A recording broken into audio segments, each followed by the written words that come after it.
Dialog antar teman di sebuah kantin. Kantin ini bersih dan nyaman. Ya, menunya juga beragam. Coba saya lihat daftar menunya.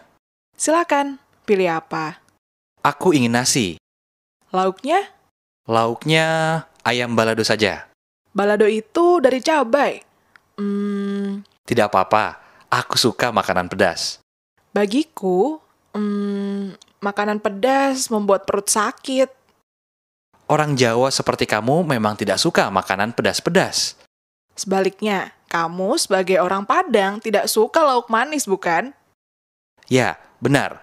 Kamu sendiri mau pesan apa? Kali ini, aku ingin makan bubur khas Manado. Makanan itu gurih ya? Ya, ada rasa gurih dan manis. Sedikit pedas karena bumbu merica. Sekarang untuk minum, pilih apa? Jus alpukat?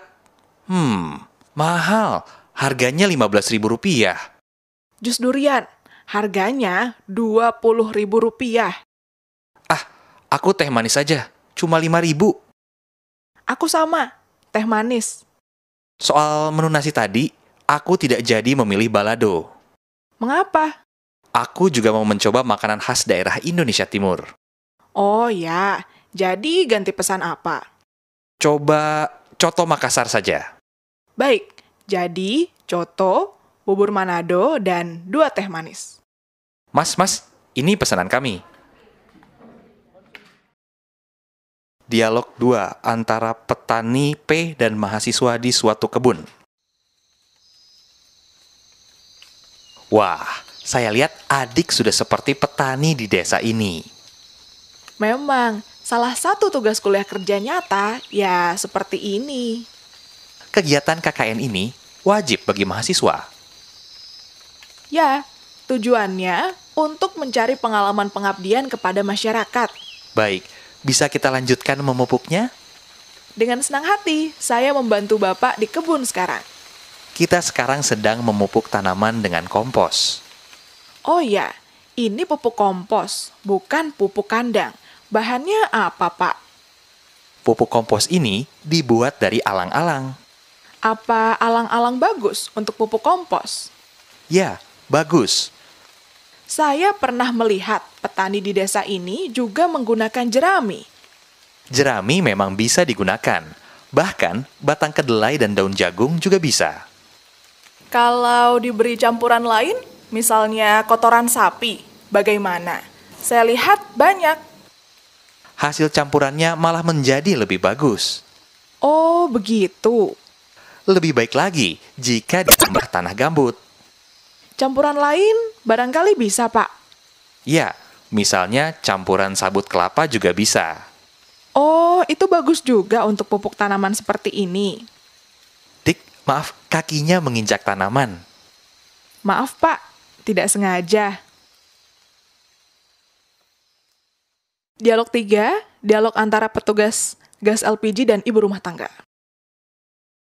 Nah, regulator gasnya sudah terpasang dengan baik. Sudah bisa dinyalakan kompornya, Pak. Sebentar, saya coba dulu, Bu. Nah, lihat, Bu, apinya sudah menyala. Berarti gasnya sudah mengalir dengan baik. Tapi, mengapa apinya tidak biru? Itu tandanya ada sumbatan kotoran pada lubang tempat keluar api. Kotoran itulah yang dapat menyebabkan api menjadi merah. Lubang yang ada di tungku? Betul, ibu bisa membersihkannya dengan menusukkan jarum atau dengan menggunakan sikat gigi baru, bukan bekas. Selangnya juga tidak boleh berada dekat tempat keluar api kan, Pak? Ya, betul. Kalau dekat api, selang akan cepat panas, sehingga mengakibatkan kebocoran gas. Pak, itu selangnya agak tertekuk. Tidak apa-apa. Oh iya, posisi selang harus lurus. Jika permukaan luarnya terlihat retak-retak, selang harus diganti dengan yang baru agar tidak terjadi kebocoran juga. Kadang-kadang setelah memasak, ada sisa makanan yang menempel di kompor. Apa kompor boleh dicuci? Tentu boleh, tetapi hanya bagian luar kompor yang biasanya berbahan stainless steel, enamel, atau chrome. Setelah dilepaskan, bagian luar kompor itu dibersihkan dengan apa? Dengan air sabun hangat atau deterjen non-abrasif. Setelah kering, pasang kembali bagian luar kompor tersebut. Oh ya, bagaimana agar tungku di kompor saya berkilap kembali? Dengan perawatan yang benar, kepala tungku bisa tetap kuning mengilap. Caranya, bersihkan dan rendam kepala tungku api dalam air cuka secukupnya selama sekitar 1 jam. Oh, begitu. Nah, jika pada saat kompor dinyalakan, tercium bau gas, bagaimana? Saat itu, alat masak sudah ibu letakkan atau belum di atas tungku? Belum. Nah, jangan menyalakan api tanpa ada alat masak di atasnya. Walaupun hanya sebentar, bau gas yang ditimbulkan bisa berbahaya jika terhirup. Dialog 4 antara dokter dengan W di sebuah stasiun radio.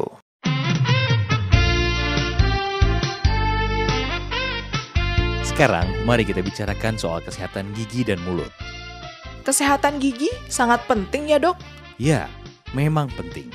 Untuk menilai gigi kita sehat atau tidak, bagaimana, Dok? Lihat saja, apakah ada penyakit gigi atau tidak. Penyakit gigi apa yang paling banyak dijumpai? Penyakit yang disebut karies gigi. Oh, karies gigi ya? Ya, menurut hasil survei, 80% penderita penyakit gigi adalah penderita karies. 80%? Ya, dari jumlah penderita karies itu, 90%-nya adalah anak-anak. Anak-anak ini pada usia berapa saja? Ada sebuah penelitian tentang hal itu. Hasilnya? Ternyata, anak usia 1 tahun pun dapat terkena karies gigi. Penelitian itu menemukan bahwa 5% penderita karies adalah anak usia 1 tahun. Untuk usia berikutnya? Anak usia 2 tahun sebesar 10%. Anak 3 tahun sebesar 40%. Untuk usia 5 tahun? Ditemukan bahwa 5% anak usia 5 tahun menderita karies gigi. Apakah ada perbedaan antara anak laki-laki dan anak perempuan? Ya, ada temuan dari penelitian lain terhadap anak-anak di Yogyakarta. Ternyata, anak perempuan penderita karies 5% lebih banyak daripada laki-laki. Jadi, balita perempuan relatif lebih banyak. Temuannya memang begitu. Oh ya, Dok. Apa sebenarnya penyebab karies gigi itu? Karies gigi adalah penyakit bakterial. Oh, disebabkan oleh bakteri. Bukan makanan seperti permen, coklat, dan... Tapi, makanan seperti itu merupakan substrat yang disukai oleh bakteri untuk berkembang biak. Zat makanan itu diubah oleh bakteri dan selanjutnya melarutkan struktur gigi. Terus, kalau karies gigi dibiarkan, bagaimana? Jika dibiarkan berlanjut, karies dapat menimbulkan komplikasi yang serius berupa penyakit ginjal, jantung, dan saraf. Wah, mengapa bisa begitu, Dok? Kalau begitu, saya harus mewaspadai karies gigi pada anak saya. Monolog 1. Anak-anak, tahukah kalian bahwa mencuci tangan itu sangat penting? Jika lupa mencuci tangan, kita bisa sakit perut. Karena tangan yang kotor adalah sumber penyakit. Penyakit disentri, tifus, atau kolera bisa muncul karena kita lupa cuci tangan. Tetapi, lupa tidak mencuci tangan tidak hanya menyebabkan sakit perut. Kita juga bisa terserang penyakit flu, bahkan penyakit hepatitis A. Oleh karena itu, sebelum makan dan minum, jangan lupa untuk selalu cuci tangan agar kuman penyakit tidak masuk ke dalam tubuh kita. Bagaimana cara cuci tangan yang benar? Cuci tangan sangat mudah dilakukan. Basahi tangan kalian dengan air mengalir dari keran. Kemudian, ambil sabun dan gosok telapak tangan, punggung tangan, sela-sela jari, dan pergelangan tangan kalian dengan busa sabun selama kira-kira 15 detik saja. Kemudian, bilaslah dengan air mengalir hingga benar-benar bersih. Setelah itu, keringkan dengan tisu atau handuk bersih. Gunakan pula tisu untuk mematikan keran. Nah, mudah bukan? Tari Molulo adalah tari khas orang Tolaki di Kendari, Sulawesi Tenggara. Tarian ini dapat dimainkan oleh semua golongan dalam masyarakat secara beramai-ramai. Biasanya, tarian ini dilakukan pada pesta perkawinan atau peringatan kematian. Tarian khas ini biasanya diiringi dengan bunyi gong atau musik rekaman yang cocok dengan gerakan tari Molulo. Kepuasan penari dan penonton lebih terasa jika tari Molulo dimainkan pada malam hari. Tari Molulo dimainkan dengan bergandengan tangan dengan membentuk lingkaran. Tangan penari laki-laki berada di bawah tangan penari perempuan. Mereka mengelilingi gong yang dibunyikan. Tangan yang bergandengan digerakkan naik dan turun, sementara kaki diayun melangkah 2 kali ke kiri, kemudian kembali ke posisi awal. Setelah itu, melangkah 3 kali ke kanan, dilanjutkan dengan gerakan kaki ke depan dan ke belakang. Begitu seterusnya. Muka dan pandangan para penari lurus ke depan, ke tengah lingkaran, dan sewaktu-waktu mengerling sambil menoleh ke kiri dan ke kanan. Beberapa hal yang perlu diingat oleh seseorang yang akan ikut menari adalah harus masuk dari arah depan para penari. Selain itu, penari baru harus masuk dan menggandengkan tangannya di antara 2 penari. Untuk berhenti menari, seorang penari sebaiknya telah menari sedikitnya selama 1 kali putar. Dia juga harus berpamitan dengan orang yang bergandengan tangan dengannya. Monolog 3. Baik, sekarang saya ingin menjawab pertanyaan Anda tentang bagaimana seharusnya menjadi seorang desainer.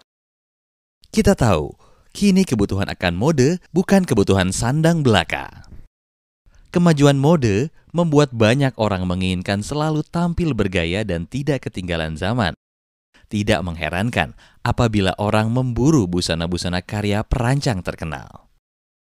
Nah, kalau Anda sudah menjadi seorang desainer, Anda perlu memamerkan karya-karya Anda. Tujuannya ialah untuk menyaingkan karya Anda dengan karya-karya desainer yang terkemuka. Memang, hal itu bukan pekerjaan mudah karena membutuhkan strategi khusus untuk menembus pasar. Anda memerlukan dukungan agen atau penasehat atau konsultan yang andal. Pameran busana Anda itulah jurus jitu untuk memperkenalkan hasil rancangan Anda. Salah satu kiat penting bagi Anda sebagai seorang desainer adalah kreativitas. Dimanapun pasar Anda, kreativitas harus ditingkatkan. Salah satu kiat menarik pasar adalah dengan banyak berkreasi dan memiliki segmen pasar yang jelas. Setiap karya Anda harus memiliki ciri khusus. Hal ini yang akan membuat Anda berbeda dari perancang lainnya.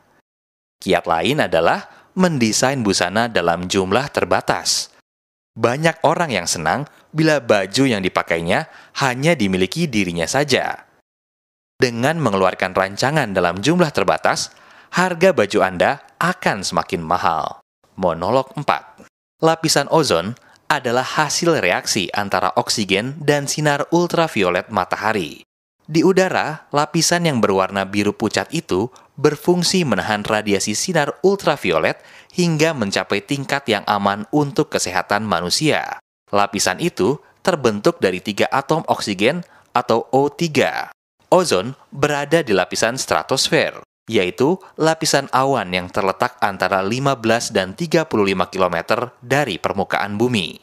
Berdasarkan beberapa hasil penelitian, saat ini sedang terjadi penipisan lapisan ozon. Menipisnya lapisan ozon akan menyebabkan makin banyak radiasi sinar ultraviolet memasuki bumi. Radiasi ultraviolet dapat berpengaruh buruk terhadap kesehatan manusia, kehidupan laut, dan ekosistemnya, serta hasil hutan dan pertanian. Efek negatif utama pada manusia antara lain meningkatnya penyakit kanker kulit, rusaknya mata, seperti terjadinya katarak, serta melemahnya sistem kekebalan tubuh. Dalam bidang pertanian, radiasi sinar ultraviolet dapat memusnahkan hasil tanaman utama dunia. Tanaman diperkirakan akan mengalami kelambatan pertumbuhan sehingga dapat merusak hasil panen. Radiasi penuh juga dapat mematikan anak-anak ikan, kepiting, dan udang di laut, serta mengurangi jumlah plankton yang menjadi sumber makanan sebagian besar hewan laut. Oleh karena itu, tindakan nyata untuk mengatasi masalah ini harus segera dilakukan. Salah satunya adalah dengan mengurangi tingkat polusi udara. Zat-zat polutan yang dapat merusak lapisan ozon seperti karbon monoksida dan timbal harus dikurangi penggunaannya.